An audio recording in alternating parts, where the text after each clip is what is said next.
함께 보실 하나님 말씀은 신약성경 에베소서 2장 3절부터 5절까지입니다.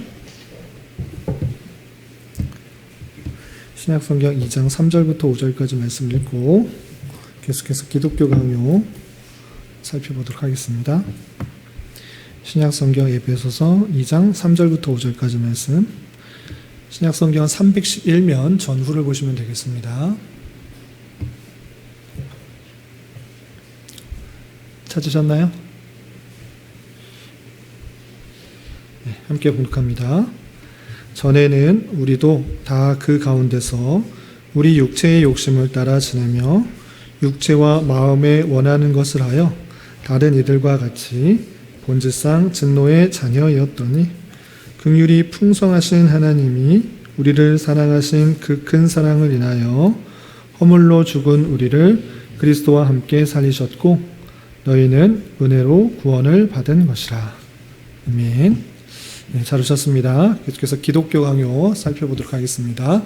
이 시간에 기독교 강요를 통해서 우리가 깨달아야 되는 것은 무엇인가?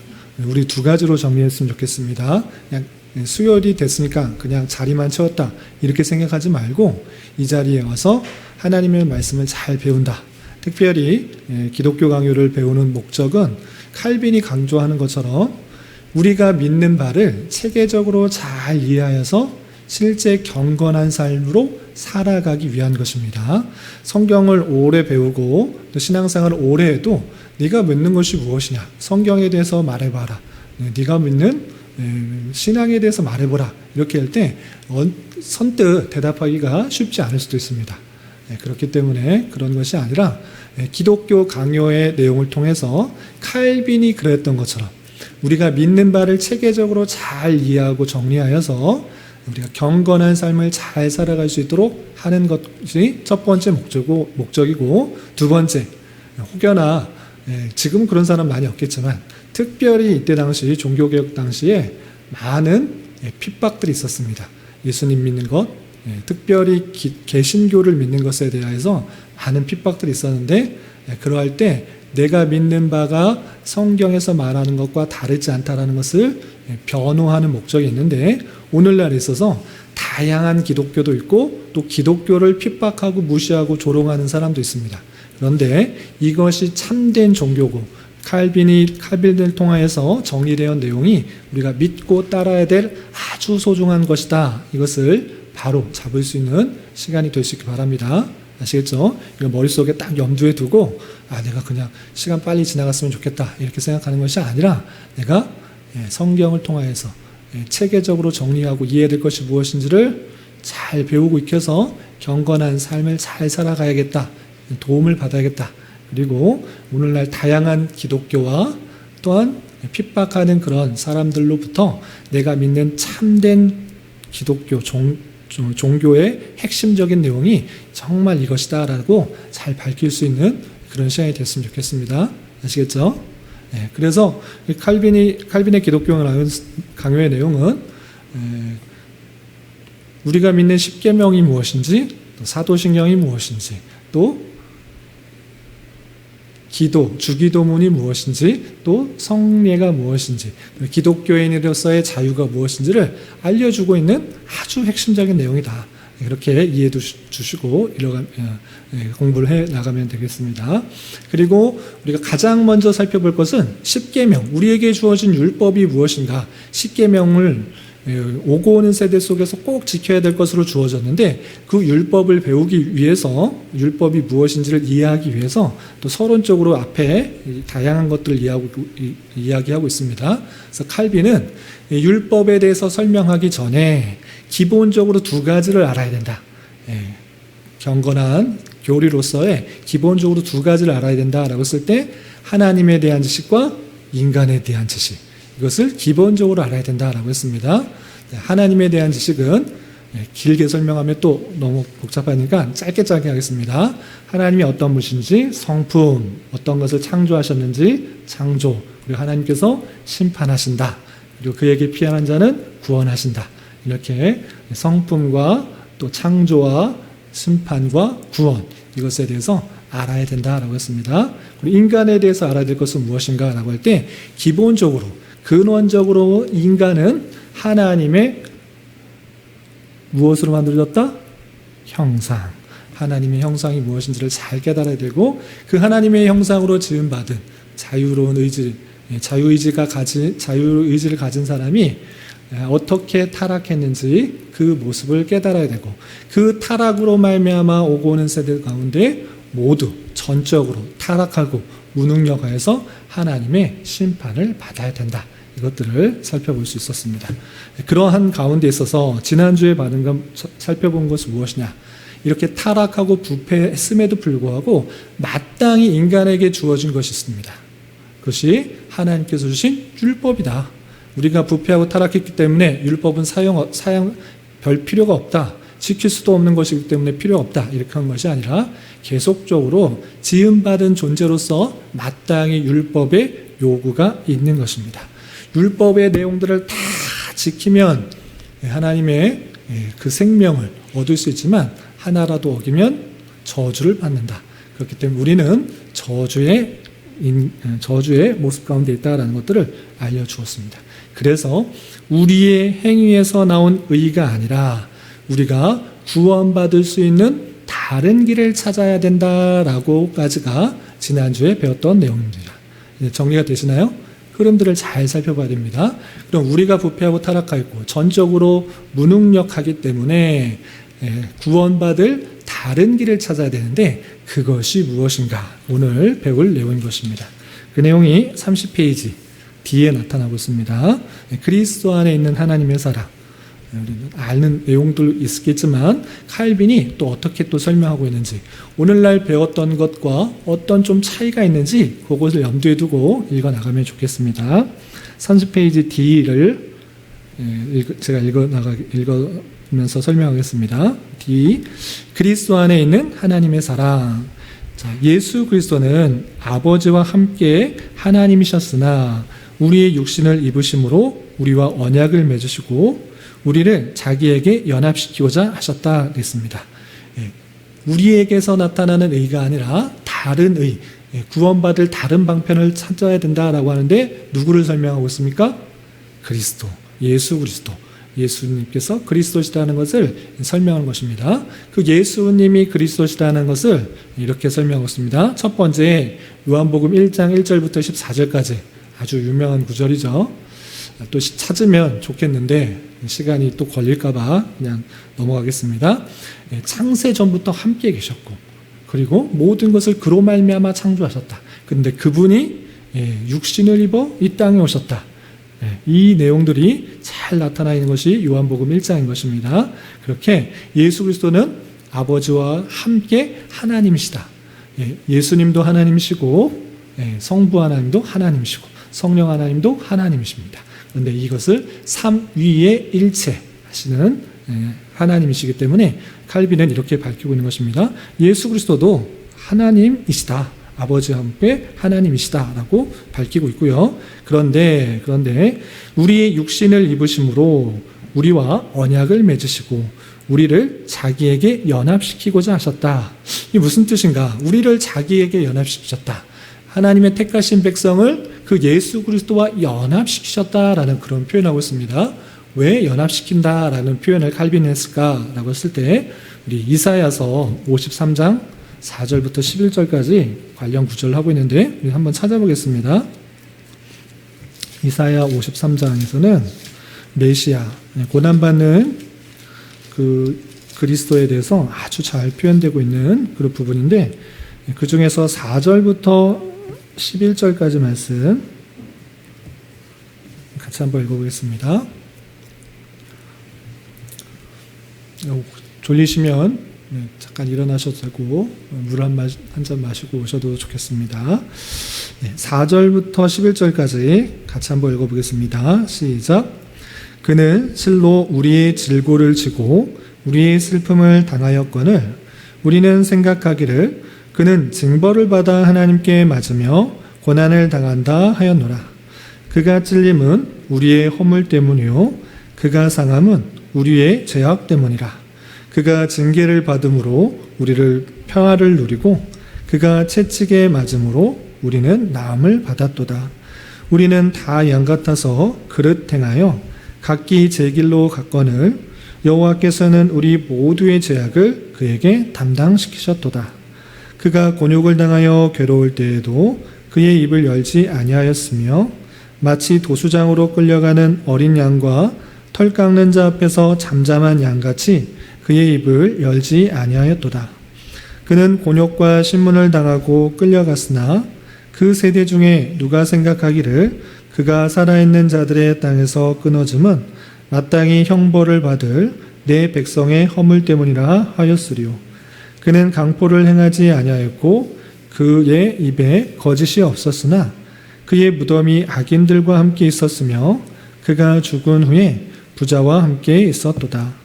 여호와께서 그에게 상함을 받게 하시기를 원하사 질고를 당하게 하셨은즉 그의 영혼을 속건제물로 드리기에 이르면 그가 씨를 보게 되며 그의 날은 길 것이요 또 그의 손으로 여호와께서 기뻐하시는 것을 성취하리로다.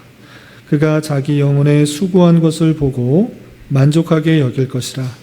나의 의로운 종이 자기 지식으로 많은 사람을 의롭게 하며 또 그들의 죄악을 친히 담당하리로다. 아멘.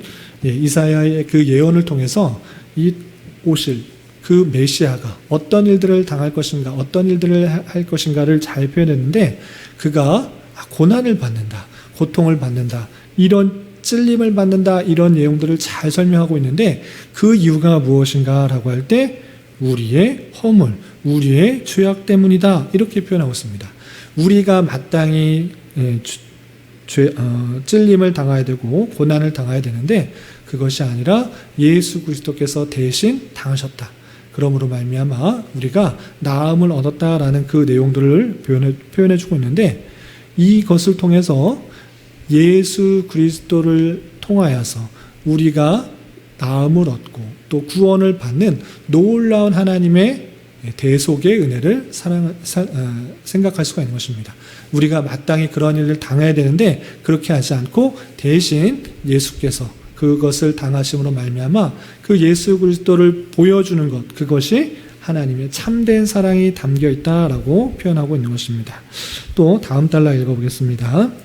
그는 또한 자신의 죽음의 공로에 의해 하나님의 공의에 대한 빚을 지불하셨으며 하나님의 진노를 무마시키셨다.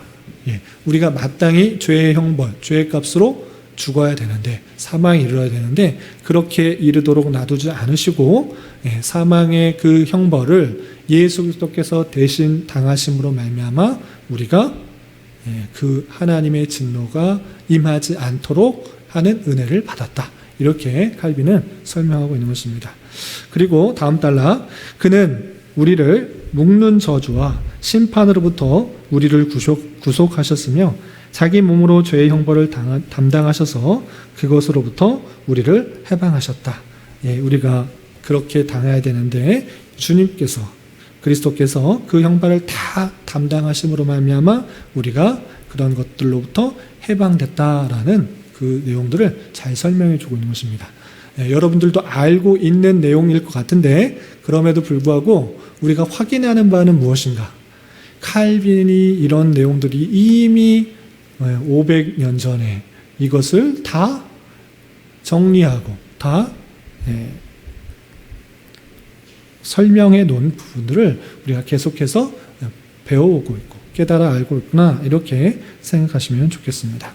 그리고 다음 단락 보시면 만일 우리가 확실한 믿음으로 값없는 죄용서, 하나님과의 화평과 화목, 성령의 은사와 선물들을 붙잡고 받아들이면 그것들은 우리의 것이 되며 그것들은 우리를 생명과 구원으로 인도할 것이다 라고 표현했습니다.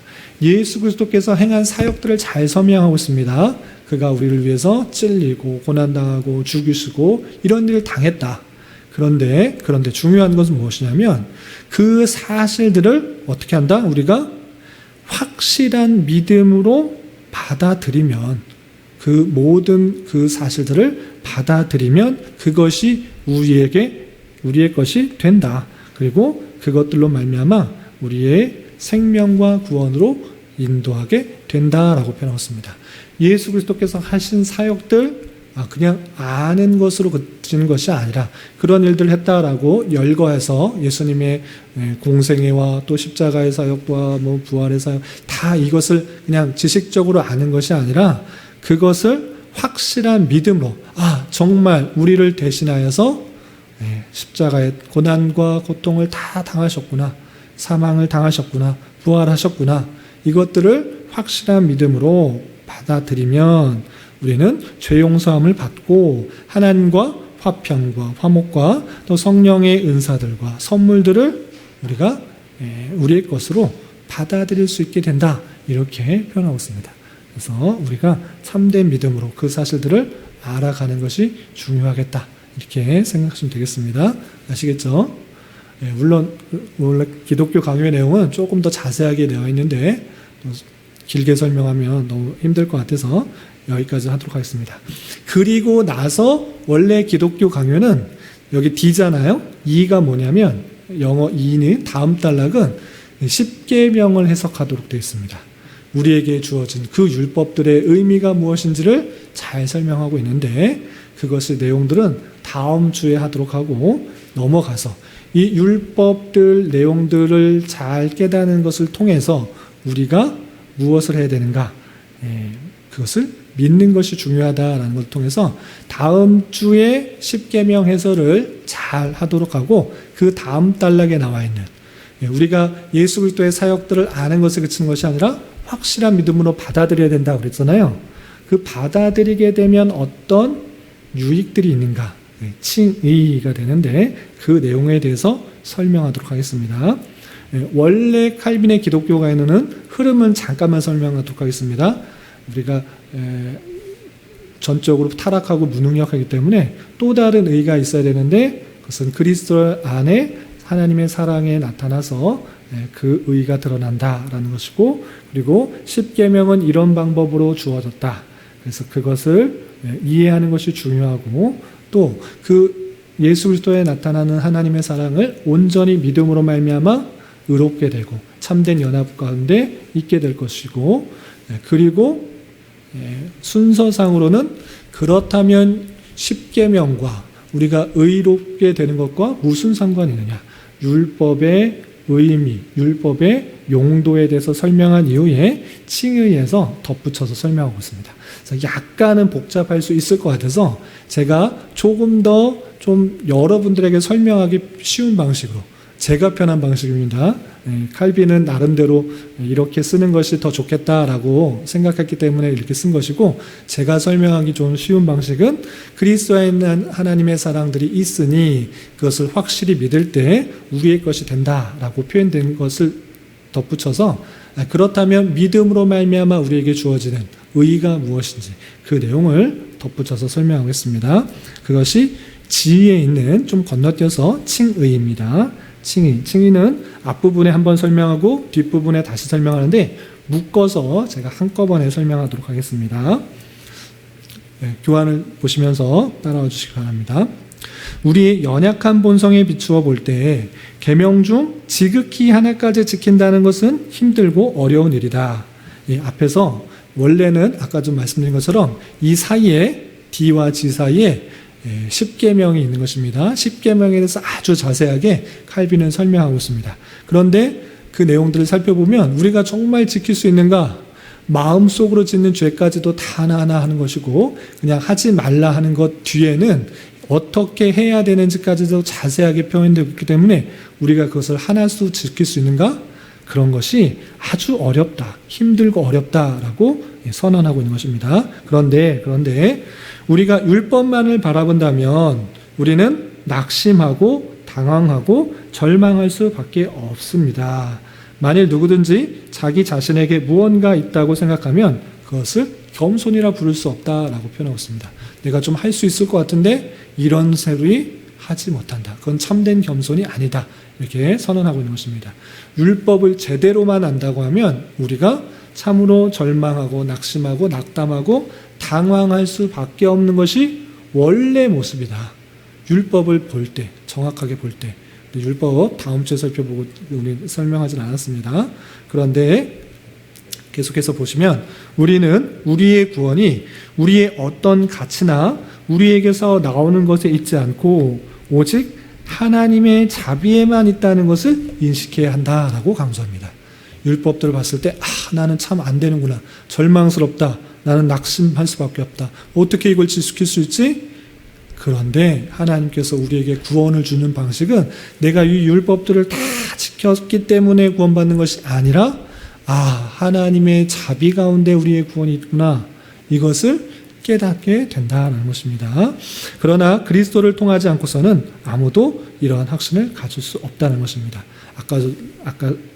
방금 전에 좀 전에 설명한 것처럼 그 하나님의 자비는 우리가 지킬 수 없기 때문에 지킬 수 있는 사람 예수 그리스도 그를 통하여서 이 모든 것들을 지키게 했기 때문에 그를 통해서 우리의 자비 하나님의 사랑과 자비가 끼쳐진다라는 것을 설명해 주는 것입니다. 오직 그분의 은총에 의해서 우리는 율법의 저주에서 자유로워집니다. 그리스도의 의로 말미암아 우리가 의로워지며 율법을 성취하게 되는 것입니다. 오늘 성취한 적 없는데요? 나 율법 다 지키지 않았는데요? 내가 지킨 게 아니라 예수 그리스도께서 지키신 것이고 그를 믿음으로 말미암아 그와 연합됐기 때문에 우리가 지킨 것으로 간주해 준다. 이렇게 이해하시면 되겠습니다. 그리고 우리는 이 의를 우리 자신의 것으로 입으며 내가 한 것 아님에도 불구하고 그리스도께서 다 이루셨기 때문에 그 의를 나에게 전에 받은 것이고 그 의를 입은 것입니다. 하나님께서도 그것을 우리의 것으로 받아주셔서 우리를 무죄하다고 인정하는 것입니다. 여전히 우리는 부패하고 타락하고 죄 많은 인생이지만 예수 그리스도를 믿는 것으로 그리스도의 그 모든 의가 나에게 전가되어서 의롭다고 여겨주신다. 그것이 하나님의 놀라운 자비와 사랑이요 또 그리스도를 통하여서 이루시는 하나님의 놀라운 역사다. 이렇게 이해하시면 되겠습니다. 그리고 그리스도의 의만이 우리를 대신해서 법정에 나타나야 하며 심판대의 보증이 되어 마치 그것이 우리 것인 양 우리에게 전가되는 것이다.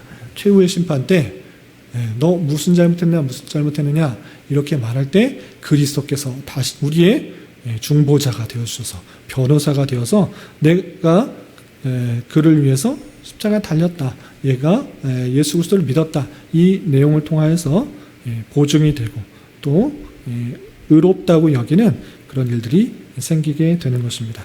그래서 우리가 스스로의 힘과 능력과 어떤 행위로 의롭게 되는 것이 아니라 오직 예수 그리스도 중보자 되시는 예수 그리스도를 믿음으로 말미암아 그가 이루신 의를 우리가 입음으로 의롭게 된다. 최후의 심판 때 너는 무죄 쾅쾅쾅 이렇게 되는 것이다. 이렇게 설명하고 있는 것입니다. 아시겠죠?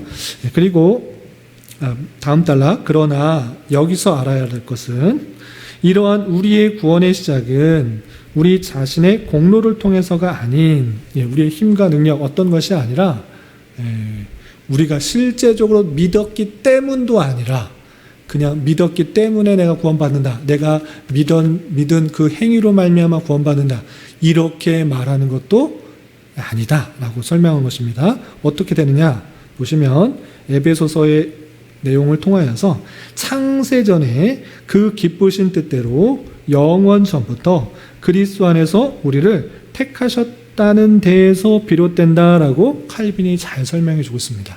내가 믿기로 결단했기 때문에 내가 예수를 그리스도로 확실히 믿음으로 구원받을 수 있구나. 내가 믿어야 되겠구나. 내가 믿는 공로로 믿는 방편을 통해서 구원받았다라고 말하는 것이 아니라 에베소서의 말씀에 근거하여서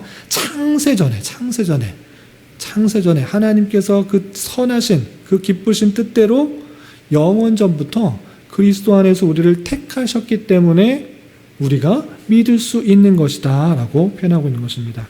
아까 우리가 읽었던 에베소서 2장 3절부터 5절 뒤에 나오는 그 마지막 9절과 7절까지 이어서 보면 이런 표현이 되어 있는 것입니다. 에베소서 2장 5절 보시면 너희는 은혜로 구원을 받은 것이라 라는 표현, 그리고 7절 보시면 이는 그리스도 예수 안에서 우리에게 자비하심으로써 그 은혜의 지극히 풍성함을 오는 여러 세대에 나타내려 하려 하심이라. 8절 너희는 그 은혜에 의하여 믿음으로 말미암아 구원을 받았으니 이는 너희에게서 난 것이 아니요 하나님의 선물이다. 하나님의 선물이다. 하나님께서 1장에 삼위일체 하나님께서 창세전에 선하신 뜻대로 그리스도 안에서 우리를 택하셨고 또 경륜에 따라 우리가 믿음으로 구원을 받게 되었는데 그것은 선물이다. 택하여 주신 자에게 주시는 하나님의 선물이다. 너는 자랑할 것이 없다. 이렇게 표현하고 있는 것입니다. 그래서 다시 교재로 돌아가서 예수 그리스도의 사죄가 우리의 행위와 공로가 아닌 값없는 것이라고 하더라도 우리가 선행을 부정하며 폐기하는 것이 아니라 우리의 선한 행실들이 하나님께로부터 나오며 그분께 돌려야 할 것이다 라는 것이다 라는 표현이었습니다. 이게 무슨 뜻이냐면 우리의 구원이 오직 하나님께 있다라고 말할 때 그러면 내가 믿음으로 구원받고 또 그 예수 그리스도의 의로움이 내게 덧입혀져서 구원을 받은 거니까 내가 선을 할 필요가 없다라고 말하는 것이 아니라 우리의 사죄, 우리의 행위, 우리의 공로 이런 것들은 내가 선을 행할 필요가 없다라고 말하는 것이 아니라 그 자체가 오직 하나님께로부터 왔다라고 말해야 된다. 그분께 영광을 돌려야 된다. 이렇게 표현하고 있는 것입니다. 그래서 선을 행하는 것, 우리가 구원받는 것, 예수님을 믿었기 때문에 내 공로가 되는 것도 아니고 또 내가 선을 행하는 것도 내 힘과 내 노력과 내 열정에서 나오는 것도 아니고 오직 하나님께서 나에게 은혜를 주셔서 그 모든 것들이 나왔습니다 라고 하나님께만 영광을 돌려야 된다라고 표현하고 있는 것입니다. 갈라디아서 5장 22절을 보시면 성령 하나님께서 그 모든 열매를 맺게 하시는 놀라운 역사가 있다라고 표현하고 있는 것입니다. 그래서 우리가 어떤 일을 하든지 간에 주님께만 영광을 돌릴 수 있는 그런 자가 되어야 되는 것입니다. 마지막 단락, 성경은 우리를 겸손케 하며 일생을 통해서 십자가 훈련으로 그들을 가르침으로써 현세의 유익들을 바라거나 의지하지 못하게 한다라고 칼빈이 잘 설명했습니다.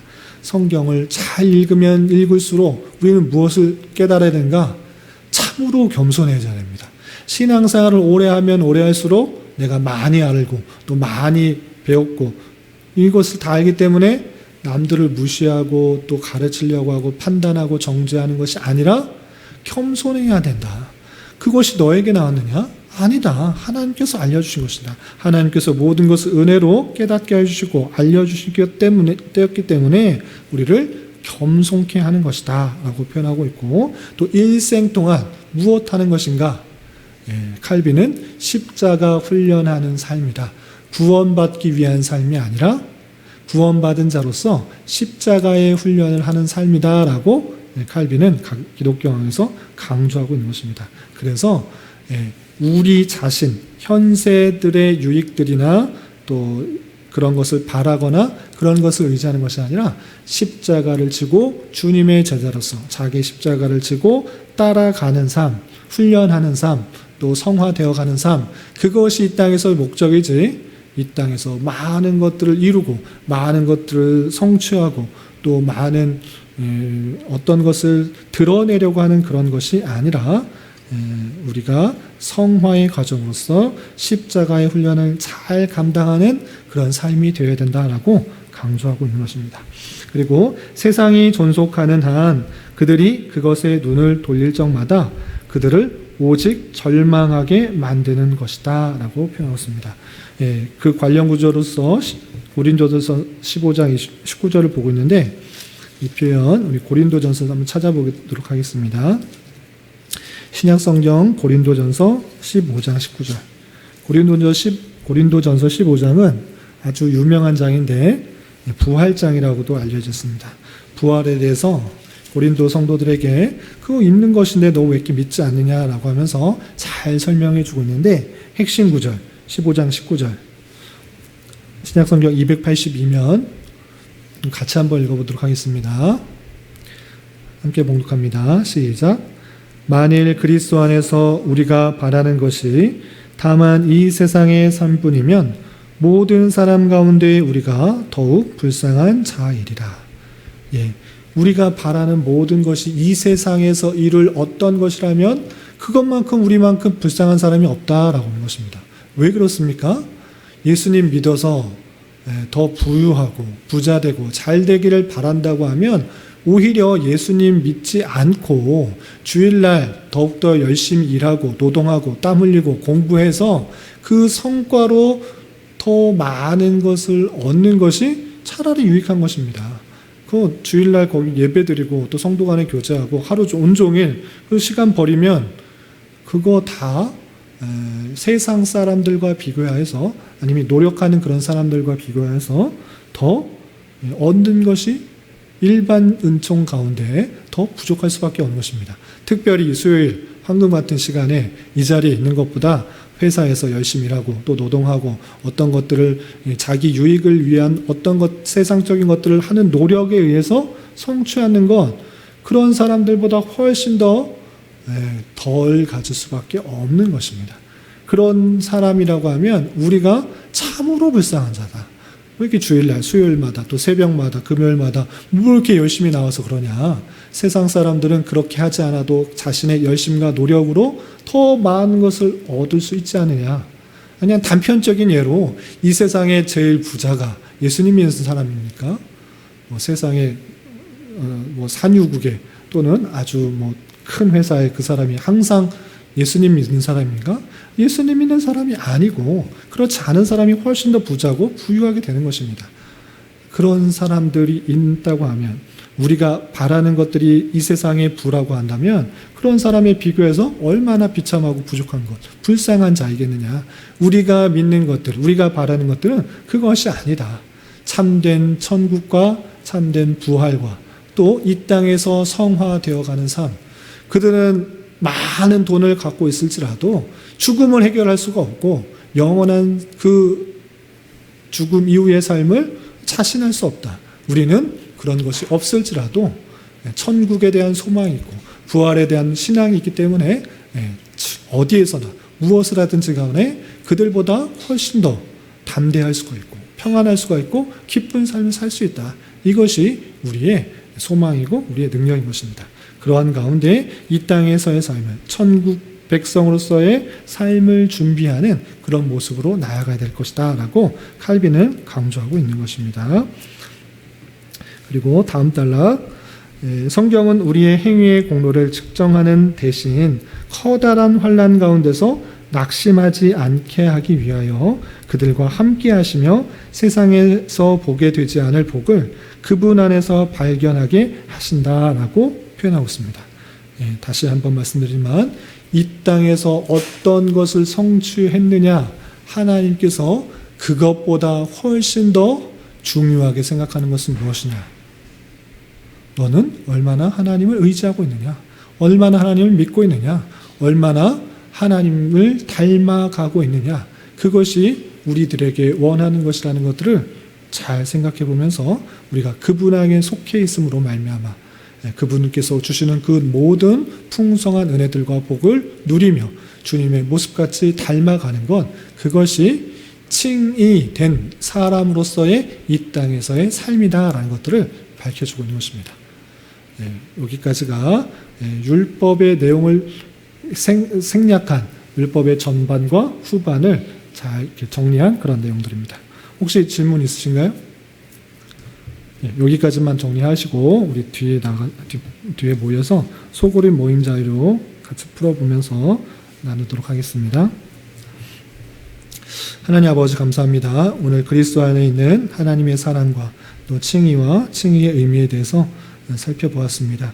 이 말씀을 대하는 자로서 우리의 힘과 능력으로서 구원받은 것이 아니라 오직 예수 그리스도 안에 있는 그 놀라운 사랑으로 말미암아 우리가 그 의를 덧입어 구원받게 되었다는 사실들을 기뻐하며 또 하나님께 감사와 찬송을 올려드리는 자 되게 하여 주시고 이 땅에서의 삶을 십자가의 훈련으로서의 삶으로 깨달아 그 훈련의 삶을 잘 경험하고 견디고 나아갈 수 있는 자 되게 하여 주시옵소서.